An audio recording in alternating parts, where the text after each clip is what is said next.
మీకు తెలుసు ఎట్లా ఎన్నికలు జరిగినాయో కూడా అందరు చూసినారు, నేను చెప్పక్కర్లేదు ప్రత్యేకంగా.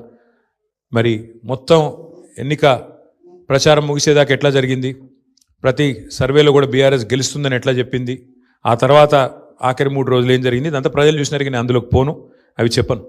కానీ ఒకటి మాత్రం వాస్తవం, ఈ ఎన్నిక డెఫినెట్గా మరి మాకు కొత్త ఉత్సాహాన్ని ఇచ్చింది, కొత్త బలాన్ని ఇచ్చింది. ఎందుకంటే మరి స్పష్టంగా ప్రజలు ఒక తీర్పు ఇచ్చారు, ఈ రాష్ట్రంలో ప్రత్యామ్నాయం కేవలం బీఆర్ఎస్ మాత్రమే. ఇంకా అది అందులో అనుమానమే లేకుండా ఖచ్చితంగా ఈ ప్రభుత్వం ఏదైతే పనిచేస్తుందో వారికి ప్రత్యామ్నాయంగా పోరాడుతున్న ఒకే ఒక్క పార్టీ బీఆర్ఎస్ అనే మాట స్పష్టంగా ప్రజలు చెప్పారు. డెఫినెట్గా దాన్ని కూడా మేము మాకు ఒక సానుకూల అంశంగానే తీసుకుంటా ఉన్నాం.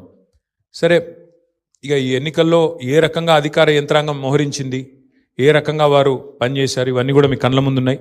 నేను వాటి విషయంలోకి ఎక్కువగా పోను.